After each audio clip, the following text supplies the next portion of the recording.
Shalom, bienvenidos al programa La Luz del Mesías, transmitiéndose a través de Teshuva TV y radio. Les habla la autora Nereida Romero, pastora de la congregación Yeshua Ner Tamid en Brandon, Florida. Y como toda la semana tengo el honor y el placer de compartir con ustedes la Haftara de esta semana. Y la Haftara de esta semana se llama Hukat. Y esta semana estaremos hablando también de la ordenanza de la vaca alazana. Y quiero aprovechar para dejarles saber que le agradecemos sus oraciones, le agradecemos el tiempo que está tomando para escuchar a Teshuva TV, a los maestros y a todos los programas. Por favor, sigan en sintonía con nosotros, compartiendo con familiares y amistades respecto a Teshuva TV y la enseñanza que queremos traerle a usted. Recuerde que esto no es para honrar a nadie, solamente a Yeshua HaMashiach, a nuestro Señor y Salvador. El propósito es enseñar, educar, no es traer polémica ni traer diferencias, simplemente enseñar. Lógico, vamos a tener algunos diferentes opiniones, pero como he dicho en otros estudios previos, que las opiniones sí pueden ser diferentes, pero la verdad sigue siendo la misma. Aquí no estamos poniendo en duda la verdad de la palabra de nuestro rey, ni la verdad de su pacto, ni la verdad con respecto a su pueblo Israel, sus ordenanzas, sus enseñanzas. Sí podemos ver las cosas un poquito diferentes, pero la verdad sigue siendo siempre la verdad. Así que de nuevo estamos estudiando la Haftara Hukat, que significa ordenanza de, y se encuentra en el libro de Jueces, capítulo 11, versos del 1 al 33, y complementa la parashá que se encuentra en Números, capítulo 19, verso 1, al capítulo 22, verso 1. Así que si usted tiene su Biblia a mano, por favor vaya conmigo al libro de Jueces, capítulo 11, comenzando en el verso número 1. Y dice así la palabra de nuestro rey. Existía entonces Jefté Galadita, hombre valiente, hijo de una ramera, cual había engendrado Galaad. Así que encontramos que se está hablando de Jefté. Y el nombre de Jefté significa que él abre. En el hebreo es el nombre Yiftach, y significa que él abre. Y era hijo de un varón en Galaad, pero también era hijo de una ramera,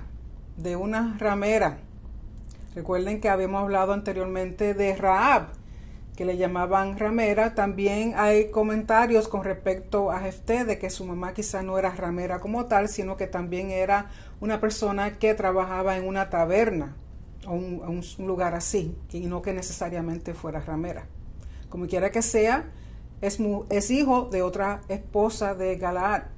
En el verso 2 dice así: y la mujer de Galaad le dio hijos, y cuando los hijos de su mujer crecieron, echaron fuera a Jefté y le dijeron: no tendrás heredad en la casa de nuestro padre, porque eres hijo de otra mujer, o en otras palabras, eres bastardo.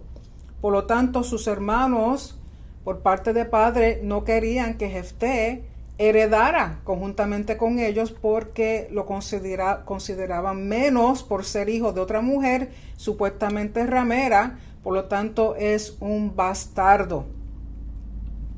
Y en el verso 3 de Jueces 11 dice así: Jefté huyó de sus hermanos y habitó en la tierra de Tov, y hombres indignos se juntaron con Jefté y salían con él. Aquí el lugar donde él va, la tierra donde él va a residir, se llama Tov, que en el hebreo lo traducimos como bueno, Tov. Dice que se juntaron a él hombres indignos u hombres que eran ociosos. Eso recuerda al grupo de hombres que se unieron a el rey David, cuando el rey David huía de Saúl. Así que aquí encontramos a Jefté en una situación en la cual sus hermanos lo desprecian y él huye, tiene que salir de su familia a un lugar extraño. Y dice en el verso 4, después de cierto tiempo sucedió que los amonitas pelearon contra Israel. En el verso 5, cuando los amonitas pelearon contra Israel, los ancianos de Galaad fueron a traer a Jefté de la tierra de Tov. Ahora resulta que después de muchos años, el pueblo de los amonitas está peleando contra Israel y a los ancianos de Galaad se le ocurre ir en busca de Jefté. Así que cambian las cosas ahora, después que él se tuvo que ir por desprecio, ahora lo están buscando. En el verso 6, y dijeron a Jefté, ven y sé nuestro jefe para que peleemos contra los amonitas. Algunas versiones dicen capitán, pero en el hebreo es el nombre Rosh.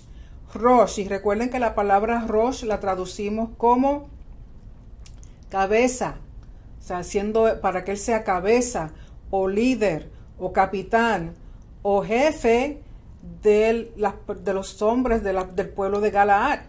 ¿Por qué? Porque los amonitas están peleando contra ellos y ellos deciden ir en busca de Jefté.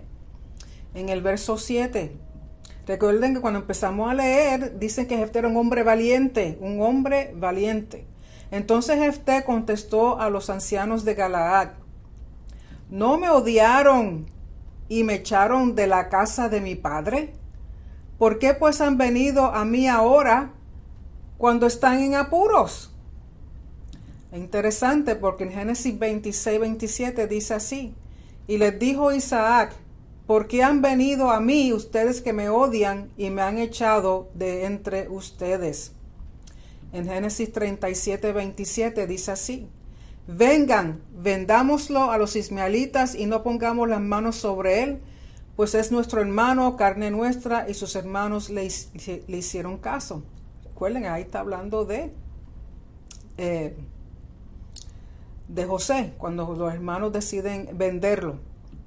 En Génesis 45, 4 al 5 dice así, y José dijo a sus hermanos, acérquense ahora a mí, y ellos se acercaron y les dijo, yo soy su hermano José, a quien ustedes vendieron a Egipto.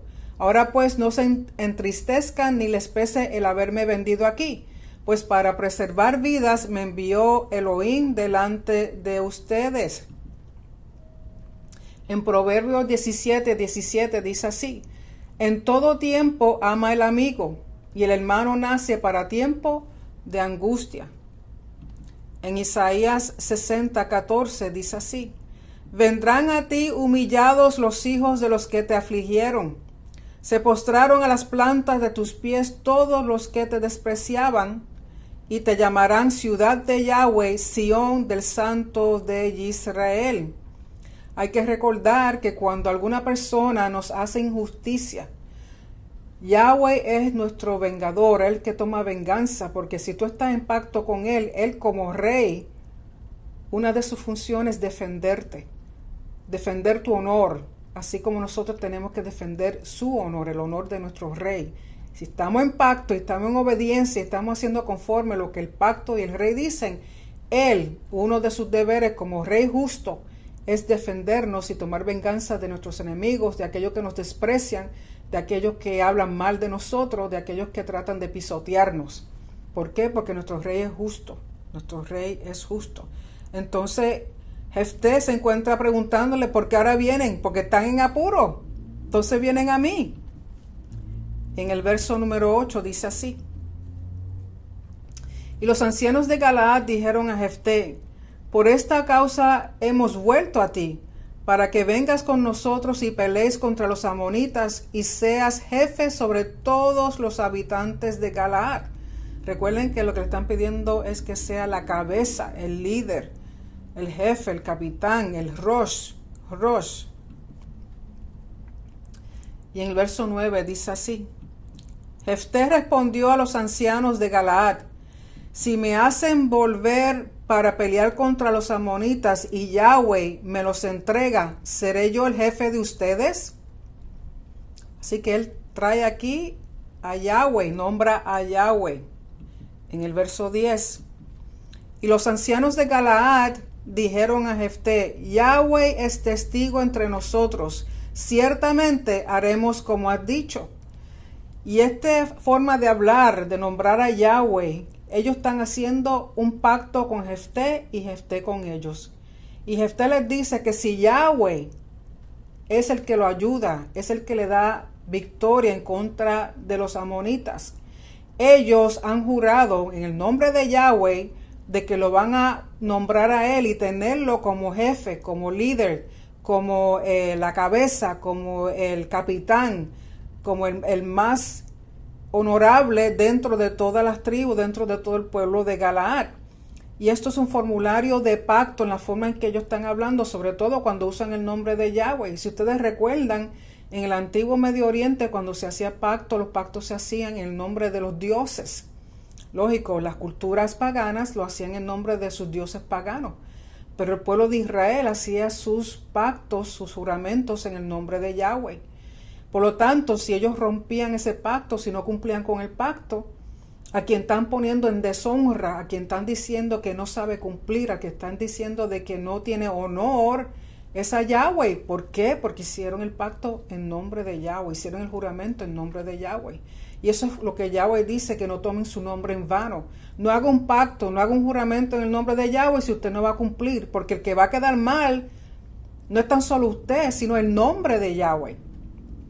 La autoridad, la gloria, el honor de nuestro Rey.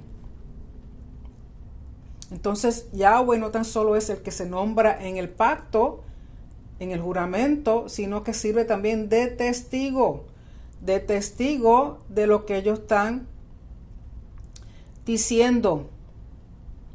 En Génesis 21:23 dice así: Ahora pues júrame aquí por Elohim que no obrarás falsamente conmigo, ni con mi descendencia, ni con mi posteridad, sino que conforme a la bondad que te he mostrado, así me mostrarás a mí y a la tierra en la cual has residido. Un juramento usando el nombre de Yahweh. En Génesis 31:50 dice así: Si maltratas a mis hijas o si tomas otras mujeres además de mis hijas, aunque nadie lo sepa, mira, Elohim es testigo entre tú y yo. En primera de Samuel 12:5 dice: Y Samuel les dijo: Yahweh es testigo Yahweh es testigo contra ustedes, y su ungido es testigo en este día que nada han hallado en mi mano.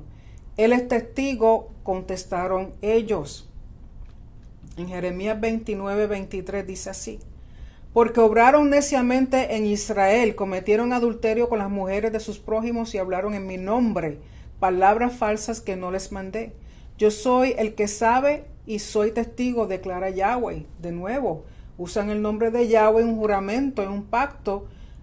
No tan solo están usando su nombre, lo están poniendo a él como testigo. En Jeremías 42:5 dice así: Y ellos dijeron a Jeremías: Que Yahweh sea un testigo veraz y fiel contra nosotros, si no obramos conforme a toda palabra que Yahweh tu Elohim te mande para nosotros. Así que es tanto el juramento en el nombre de Yahweh como que Yahweh es el testigo. Volviendo a Jueces 11, el verso número 11 dice así: Entonces Jefté fue con los ancianos de Galaad y el pueblo completo, lo hizo cabeza y jefe sobre ellos. Y Jefté habló todas sus palabras delante del Yahweh en Mizpa. Así que recuerden, aunque aquí no da los detalles, al nombrarlo a él jefe, al nombrarlo a él cabeza de todos ellos en Galaad, es como si lo estuvieran nombrando rey. Pero recuerden que él es un juez. Hasta este momento no habían nombrado reyes en Israel.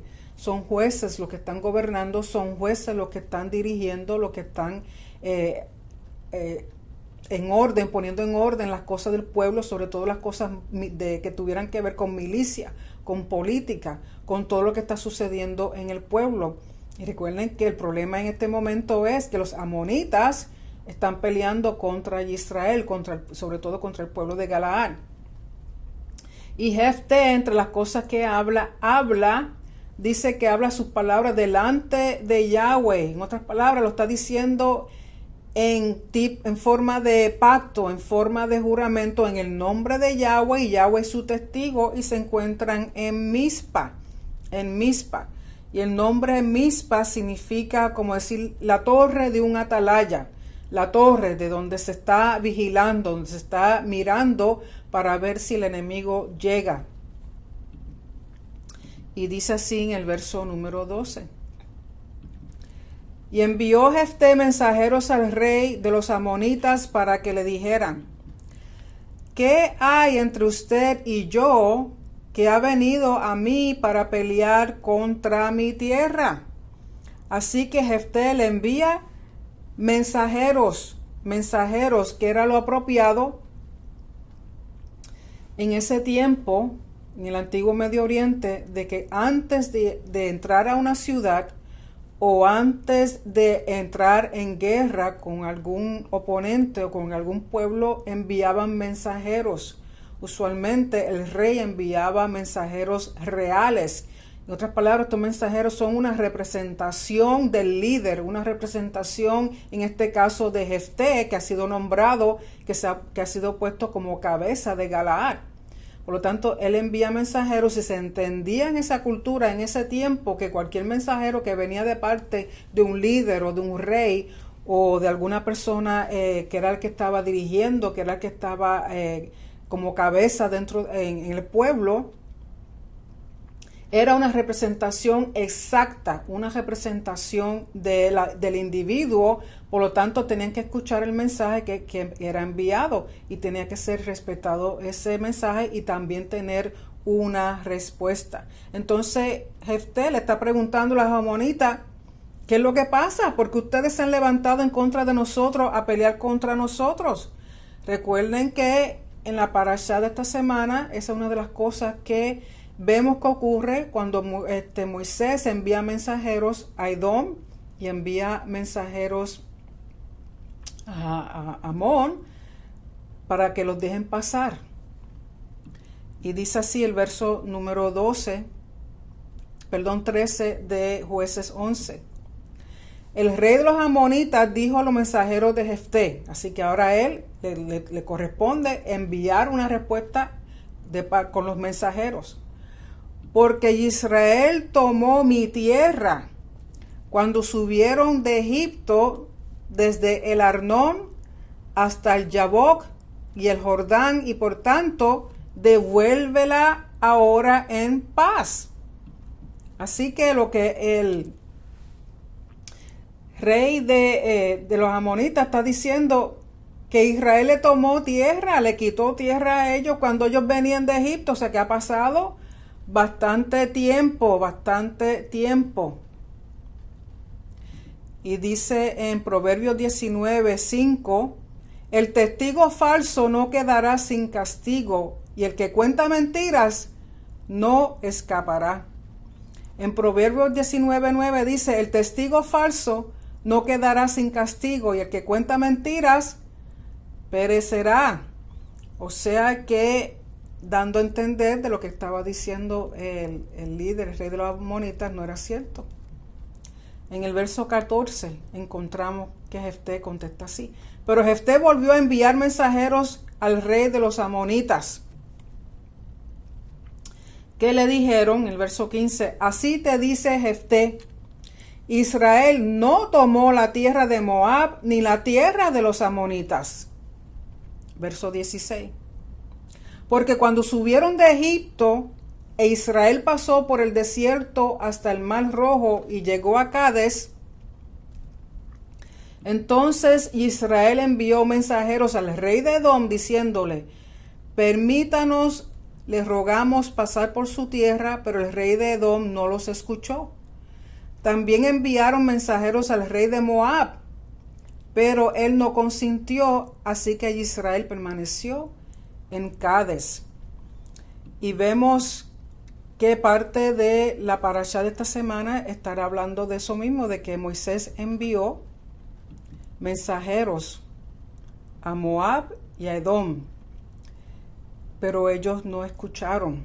Recuerden que ellos necesitaban pasar por esa área para poder llegar a la tierra prometida. Recuerden que en la parashá estamos hablando, ya han pasado 38 años, ya han pasado casi los 40 años para ellos, perdón, para ellos llegar a la tierra prometida. Básicamente han dado la vuelta completa, han regresado básicamente donde empezaron. Y ahora necesitan cruzar por Edom y Moab para que no les sea tan largo de nuevo el camino hacia la tierra prometida. Y como era la costumbre, como era lo honorable enviar mensajeros antes de hacer algo, era como pedir permiso. Pero sabemos que en ese momento Moisés le dice: lo que se coma la gente o el agua que se tome te vamos a pagar, no vamos a pasar de balde por aquí aprovechándonos de tu tierra, aprovechándonos de tu fruto, del agua tuya, sino que te vamos a pagar. Porque si recuerdan bien, en la parashá dice que esto está ocurriendo para el tiempo del mes de Nisan o de Abib, que usualmente es primavera, o sea que los frutos de esa primavera están ya saliendo, hay cosechas, por lo tanto al ello pasar, si tomaban algún grano, si tomaban algún fruto, Moisés les deja saber, pero vamos a pagar. Pero sabemos la respuesta de ellos. En el verso 18 de Jueces 11 dice: luego atravesaron el desierto y rodearon la tierra de Edom y de Moab. Llegaron al lado oriental de la tierra de Moab y acamparon al otro lado del Arnón, pero no entraron en el territorio de Moab porque el Arnón era la frontera de Moab. En el verso 19 dice: entonces Israel envió mensajeros a Sehón, rey de los amorreos, rey de Hesbón, y le dijo Israel: permítanos, les rogamos, pasar por su tierra a nuestro lugar. O sea, recuerden que lo que Jefté está haciendo es un recuento histórico al rey de los amonitas, dejándole saber: mira, tú estás diciendo que nosotros te quitamos tierra a ti, pero te estoy diciendo lo que realmente pasó cuando el pueblo salía de Egipto con Moisés e iban camino a la tierra prometida. Pidieron permiso a Edom y Edom dijo que no. Pidieron permiso a Moab y Moab dijo que no. Le enviaron mensajeros al rey de Sehón, amorreo, y el rey, en vez de ayudarlos, hizo guerra con ellos. Entonces, sigamos leyendo en Jueces. Dice Jueces 11:20: pero Sehón no confió en Israel para darle paso por su territorio. Reunió pues Sehón a todo su pueblo y acampó en Jaasa y peleó contra Israel. Verso 21. Yahweh, Elohim de Israel, entregó a Sehón y a todo su pueblo en manos de Israel, y los derrotaron, e Israel tomó posesión de toda la tierra de los amorreos, los habitantes de esa región. Así que sigue con el recuento histórico, que hasta ese momento se sabía que era así. Recuerden que para esta época las cosas se escribían, habían historiadores, usualmente habían escribas. Cada vez que había una guerra, cada vez que ellos tenían una victoria o tenían una derrota, todo eso lo escribían. Los israelitas eran muy detallados en hacer esas cosas, y no solamente ellos, sino otras culturas. ¿Por qué? Porque eso daba a conocer lo que los pueblos adquirían, daba a conocer las victorias de sus reyes, que eso era un honor. Siempre había que dar honor de las cosas que las personas, sobre todo los líderes, los reyes, los cabezas de las tribus, hacían. En el verso número 22 dice: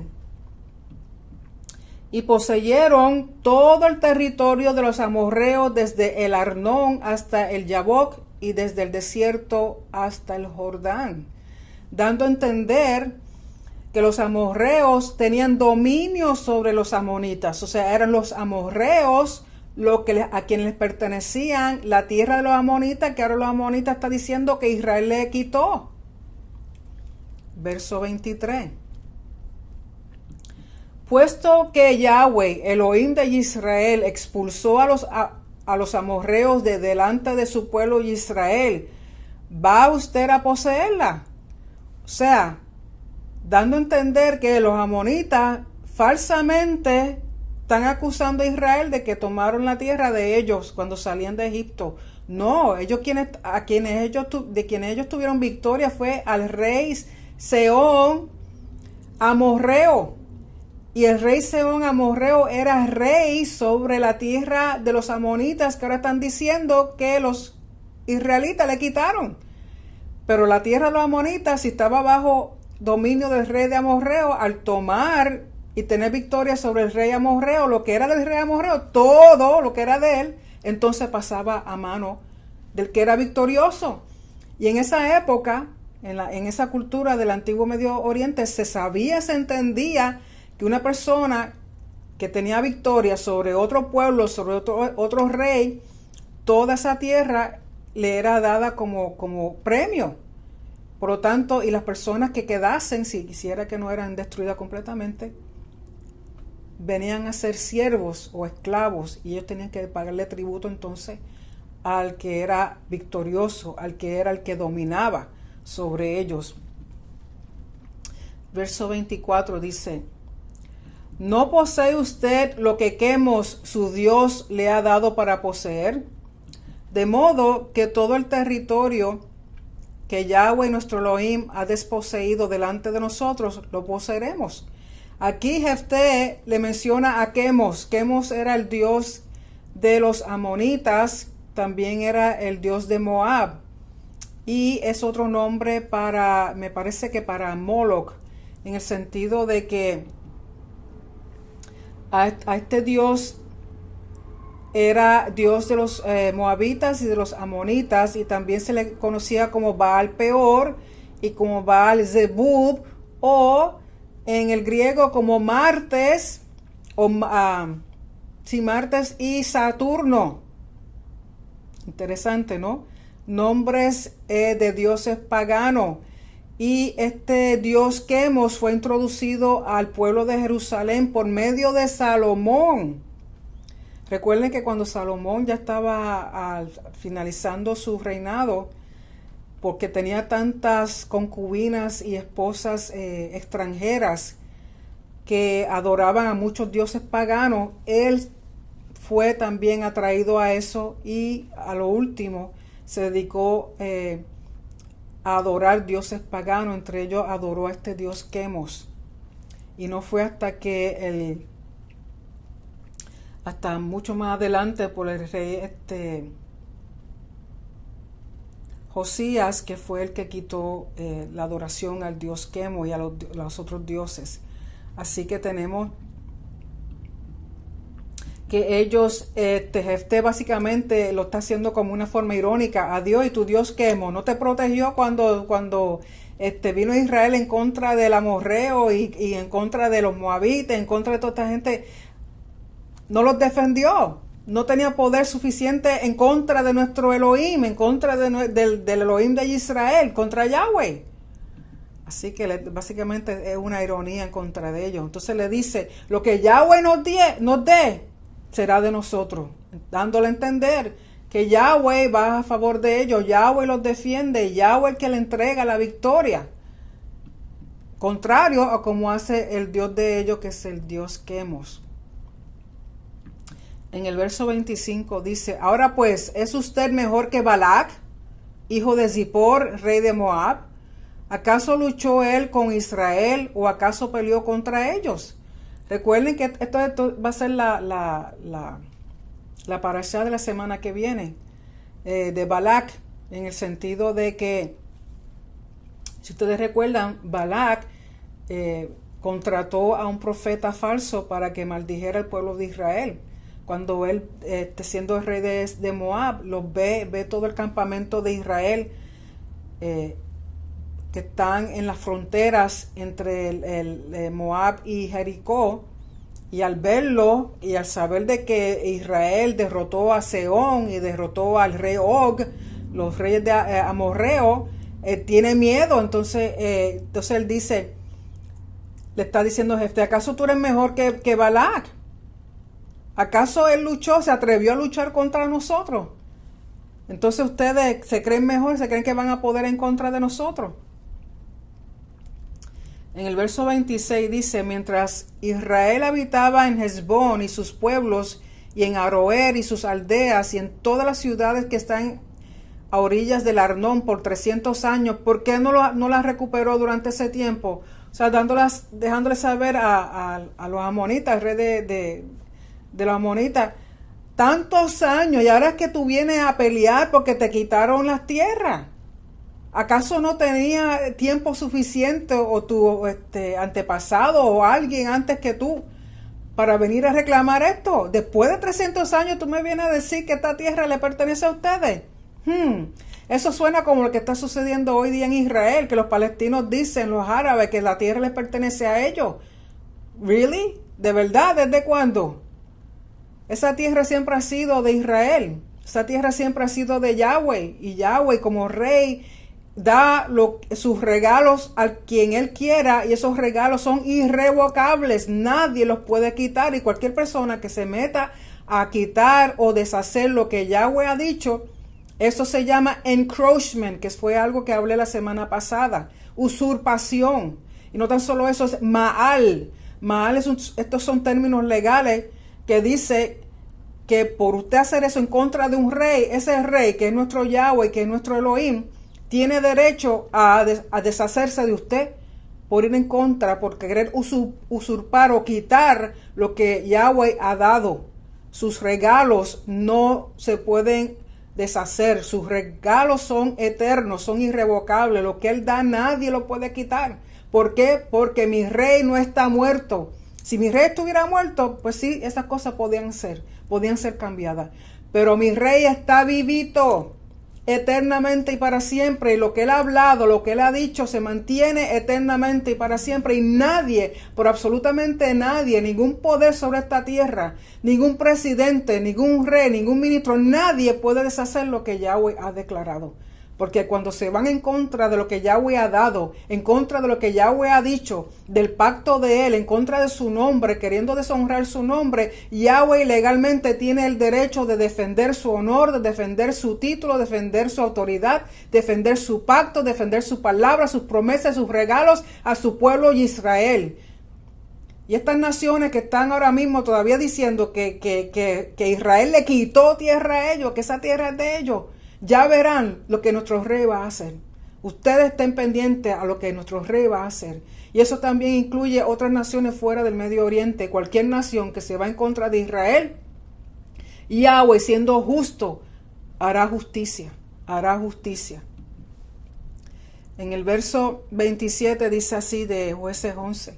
Por tanto, yo no he pecado contra usted, pero usted me está haciendo mal al hacer guerra contra mí. Que Yahweh, el juez, juzgue hoy entre los israelitas y los amonitas. De nuevo toma el nombre de Yahweh, y aquí lo está mencionando como juez.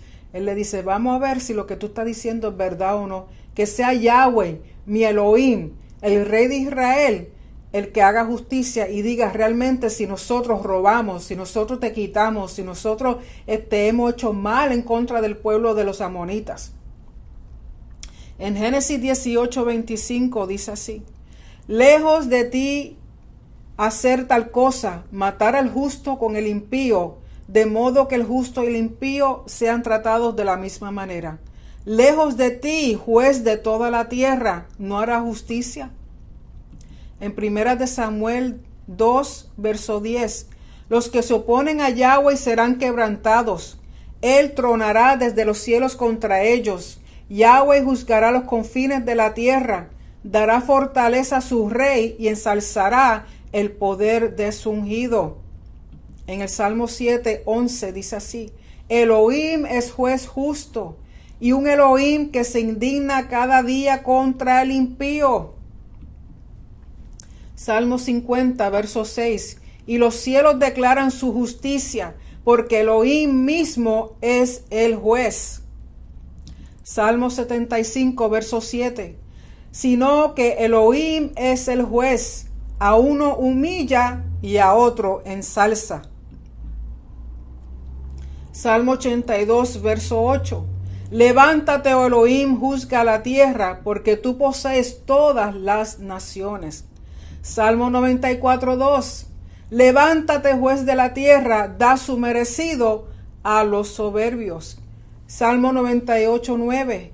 Delante de Yahweh, pues viene a juzgar la tierra. Él juzgará al mundo con justicia y a los pueblos con equidad. Así que Él es el juez, el rey de toda la tierra. En el Salmo 7, verso 8 al 9 dice, Yahweh juzga a los pueblos. Júzgame, oh Yahweh, conforme a mi justicia y a la integridad que hay en mí. Que se acabe la maldad de los impíos, pero establece tú al justo, porque Elohim justo prueba los corazones y las mentes. Así que Jefté está haciendo una declaración, están usando el nombre de Yahweh para que sea como testigo, sea juez y sea el que haga justicia. Porque en otras palabras está diciendo a los amonitas, ustedes están mintiendo. Ustedes están mintiendo, pero si ustedes creen que están bien, que sea nuestro rey, nuestro Elohim, nuestro Yahweh, el que haga justicia. Y en el verso 28 dice, pero el rey de los amonitas no hizo caso al mensaje que Jefté le envió. Verso 29. El espíritu de Yahweh, el Espíritu Santo, vino sobre Jefté. Entonces Jefté pasó por Galaad y Manasés. Luego pasó por Mispa de Galaad, y de Mispa de Galaad fue a donde estaban los amonitas.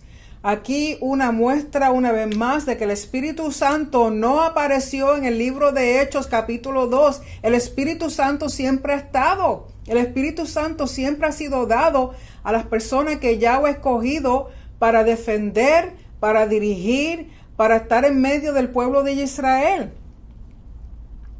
En Jueces 3, verso 10 dice así, vino sobre él el Espíritu del Señor, el Espíritu de Yahweh, Espíritu Santo, y juzgó a Israel.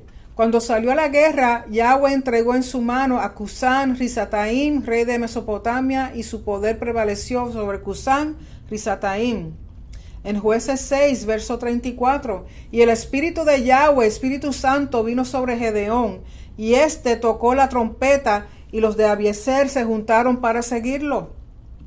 En Jueces 13, verso 25, y el Espíritu de Yahweh, Espíritu Santo, comenzó a manifestarse en él en Mahané Dan, entre Zora y Estaol.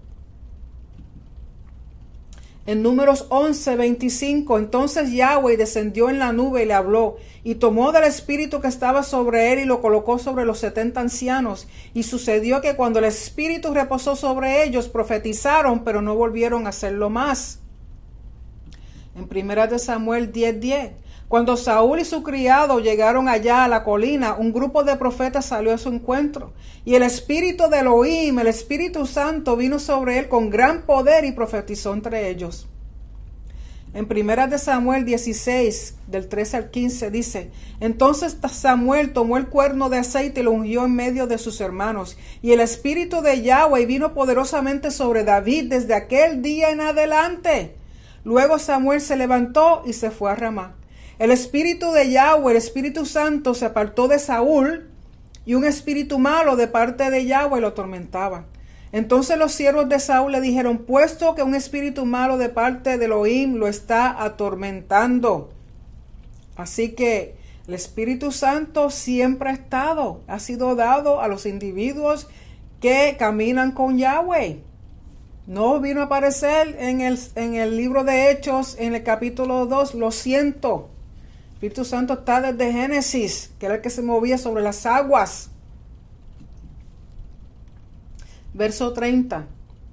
Y Jefté hizo un voto, un juramento a Yahweh y dijo, si en verdad entregas en mis manos a los amonitas. Verso 31. Sucederá que cualquiera que salga de las puertas de mi casa a recibirme cuando yo vuelva en paz de los amonitas, será de Yahweh, y lo ofreceré como holocausto.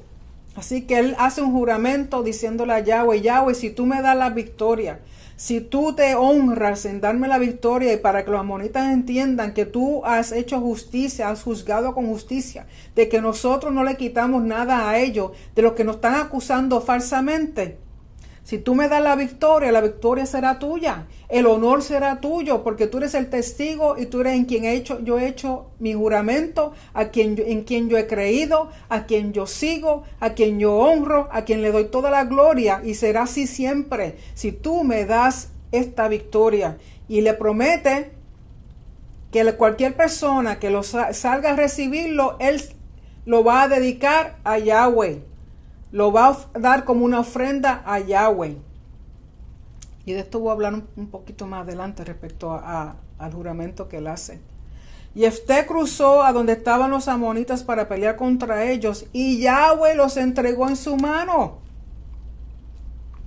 Verso 33. Y los hirió con gran matanza desde Aroer hasta la entrada de Minit, 20 ciudades, hasta Abel Keramim, y los amonitas fueron sometidos delante de los israelitas.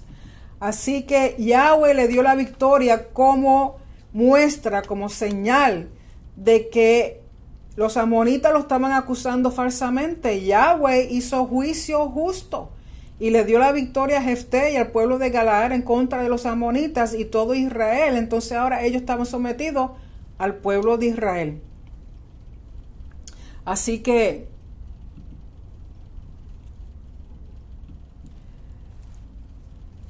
Jefté hace una promesa. Jefté quiere darle a Yahweh, quiere ofrendarle lo primero que salga de la puerta de su casa a recibirlo. Y muchas personas, si usted sigue leyendo en Jueces 11, quien sale a recibirlo con alegría y con gozo es su hija.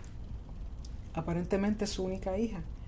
Y él al verla se conmueve de dolor y de angustia porque él la había ofrecido, él le hizo una promesa a Yahweh y no puede romper la promesa. Él no puede echarse para atrás porque Yahweh honró su pedido, Yahweh honró su oración, Yahweh honró el juramento que él había hecho. Por lo tanto, él como hombre justo, como hombre valiente, cumple. Y yo entiendo de que él no ofrece a su hija como un sacrificio porque Yahweh estaba en contra de sacrificio humano. Yo pienso que él la ofrenda en el sentido para servicio completamente el resto de su vida a servir a Yahweh. Como hizo Hannah con su hijo Samuel, que le hizo un juramento a Yahweh de que si le daba un hijo, se le quitaba la vergüenza de ser una mujer estéril en medio de Israel, de que Yahweh, al darle ese hijo, ella le devolvía el hijo a Yahweh para que sirviera en el templo, en el tabernáculo en aquel entonces. Y yo pienso que lo que Jefté está haciendo exactamente eso. Lo que hizo con su hija la da para servicio a Yahweh. Y si usted lee un poquito más adelante, ella se va con sus amigas, creo que por 2 meses, a lamentar su virginidad. ¿Por qué? Porque no conocerá hombre, no llegará a tener hijos. Recuerden que el no tener familia, no tener hijos en este tiempo era una vergüenza. Era como declarándola estéril. En otras palabras, en vez de ser algo honroso, es algo vergonzoso. Así que él no puede retractar a su promesa y tiene que cumplir con lo que le dijo a Yahweh. Así que no fue que la sacrificó. Recuerden que Yahweh está en contra de sacrificio humano. Por lo tanto, haciendo un pequeño resumen de la Haftarah Hukat, vemos que el nombre de Jefté en hebreo Yiftach significa él abre. Él abre. Como decir, como cuando uno abre una puerta, pero él aquí abrió un camino para victoria al pueblo de Israel, un camino para victoria al pueblo de Galaad, siendo declarado rey o cabeza o líder o jefe. Y Jefté era odiado por sus hermanos porque era bastardo. Era hermano por parte de padre, pero no era hermano por parte de madre. Y dicen, según la palabra, como dice su mamá era ramera, pero hay comentaristas que piensan que era simplemente como lo era Rahab, no ramera, sino que atendía a una taberna, a una posada. Pero fue llamado de nuevo, fue llamado por los líderes, los ancianos de Galaad, y lo escogieron como líder, como jefe, como cabeza, Rosh, en el hebreo Rosh, bajo pacto. Entonces Jefté y el pueblo y los ancianos hicieron pacto con él de que si ya realmente Yahweh le daba la victoria, siendo Yahweh el testigo del juramento, del pacto entre ellos, que él sí quedaría como líder, como jefe de ellos. Y luego vemos una serie de legalidades que cuando Jefté se entera de lo que está pasando con los amonitas, él envía mensajeros, que era lo apropiado, era lo que era diplomático. Y no tan solo en aquel entonces, aún hoy día. Hoy día no se le llaman mensajeros, se le llaman embajadores. Los embajadores que representan naciones, es como si el líder de esa nación misma fuera a hacer las declaraciones, a hablar con los otros líderes. Y luego él disputa, detallando claramente la historia de sus antepasados, lo que pasó en Egipto con Moisés y que realmente con lo que pasó con el rey Sehón y con Og, y de que realmente ellos no tomaron nada inapropiadamente. Pero al rey de los amonitas no escuchar ni responderle a lo que Jefté declaraba, hubo guerra. Y Jefté, en el nombre de Yahweh, hace el juramento de que si Yahweh le da la victoria, haciendo justicia entre lo que el rey de los amonitas le decía y lo que decía Jefté, que él le hacía el juramento de que le iba a dar una ofrenda, y la ofrenda era cualquier persona que saliera a recibirlo, la primera persona, esa persona iba a ser dedicada a Yahweh. Y Yahweh le da la victoria, Yahweh honra su petición, Yahweh lo honra a él, porque recuerden que él fue escogido, fue levantado en alto, a pesar de que su familia lo humillaron, haciéndolo irse y no tener herencia con sus hermanos. Yahweh le hace justicia a Jefté, porque era un hombre valiente, y vemos que como él creía en el Yahweh, en el Rey, en el Elohim de Israel. En todo momento lo menciona, en todo momento le ora, en todo momento lo pone a Yahweh como su testigo, lo usa en sus juramentos y cumple con lo que él ha dicho. Así que con respecto a la parashá, en que esto se asocia con la parashá, se asocia en el sentido de que cuando él hace el recuento de lo que pasó con Moisés en Egipto, cuando enviaron mensajeros al rey de Edom y al rey de Moab, y los reyes no aceptaron el pedido que Moisés le hace, entonces hay guerra. ¿Qué es lo que está pasando con Jefté y el rey de los amonitas? Él está haciendo una petición, envía sus mensajeros, y el rey de los amonitas no lo acepta, y al contrario, entonces van a guerra. Por eso es que está relacionada con la parashá. Otra cosa que quería nombrarles respecto a la parashá de esta semana, que con el título también de Jucat, que significa ordenanza, es la ordenanza sobre la vaca alazana o la vaca rojiza. Y la vaca alazana tenía que ser una vaca especial, una vaca que no podía tener más de 3 años, jovencita, una novilla en este caso, y que nunca había sido usada para labranza. Nadie la había usado ella para trabajo. Número 2, tenía que ser completamente rojizas. Y si uno lee en el Mishnah, la sección que habla de la pará adumá, que es la vaca alazana, da muchos detalles respecto a este animalito. Tenía que ser completamente de ese color, no podía tener ni siquiera 2 pelitos blanco o negro, porque si no se descualificaba, no podía tener ningún tipo de mancha ni de defecto, tenía que ser básicamente completamente perfecta. Y esa vaca tenía que ser quemada fuera del campamento, completa, no podía quedar nada, todo tenía que hacerse ceniza. Y si ustedes leen en el libro de Hebreos capítulo 13, verso del 11 al 13, habla de que Yeshua tuvo que ser crucificado fuera del campamento, cumpliendo con la ordenanza de la vaca alazana. Porque recuerden que Yeshua cumple con todo lo que la Torah dice. Y las cenizas de esta vaca eran mezcladas con las aguas del pozo de Siloé, que en el hebreo significa enviado. Siloé significa enviado. Y se convertían en lo que se llaman las aguas de purificación. Y estas aguas de purificación se usaban para eso mismo, para purificar a los individuos antes de que entraran al templo o antes de que entraran al tabernáculo a ministrar.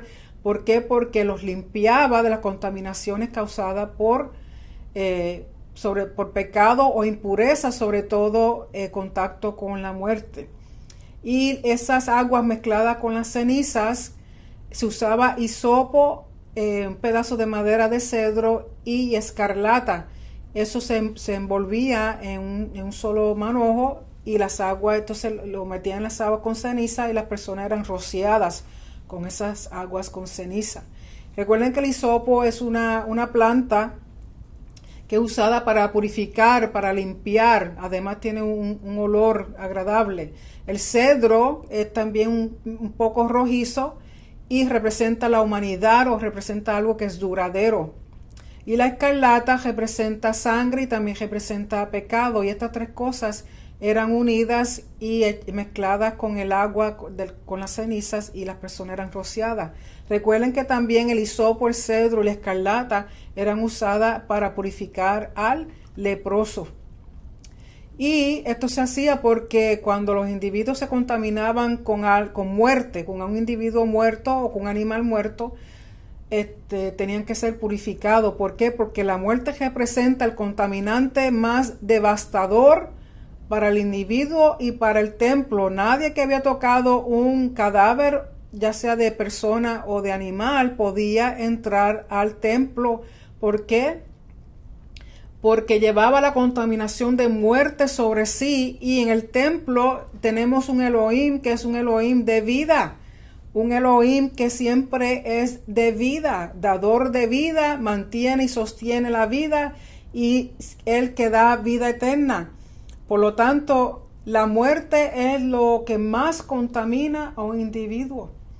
Por eso Yeshua deshizo la muerte y la sepultura con su muerte, resurrección y al estar sentado a la diestra del Padre. Así que esto era lo que yo quería hablarle a ustedes con respecto a la ordenanza Jucat. Como siempre les digo, léanse tanto la Parashá completamente como la Haftara para que puedan ver las asociaciones y puedan ver cómo se complementan y la enseñanza de ambas. Así que, si el Señor lo permite, me despido de ustedes y entonces será hasta la próxima semana donde tendremos otra enseñanza de la Haftara que complementa la Parashá de esa semana. Así que espero en el nombre de Yeshua HaMashiach que tengan una semana maravillosa de bendición. Sigan estudiando, sigan manteniéndose en sintonía con Teshuvah TV, sigan apoyando a todos los maestros, sigan compartiendo con las demás personas, manténgase reuniéndose en asamblea con demás hermanos. Recuerden que en la unidad es que tenemos santidad cuando estamos celebrando el Shabbat y la fiesta de nuestro Rey.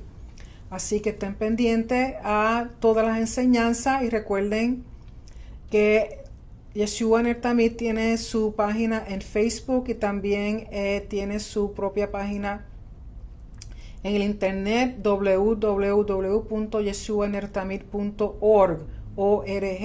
También pueden ver los videos no tan solamente a través de Yeshua, sino también a través de YouTube bajo el nombre de Dr. Nereida Romero. Así que sigan sintonizando, sigan aprendiendo, sigan amando, adorando a nuestro Rey, nuestro Señor, obedeciéndole, porque en la obediencia le mostramos que le amamos, recibimos su bendición. Así que sean bendecidos En el nombre de Yeshua HaMashiach, nuestro Rey y Salvador, a Él sea toda la gloria y toda la honra por los siglos de los siglos. Amén.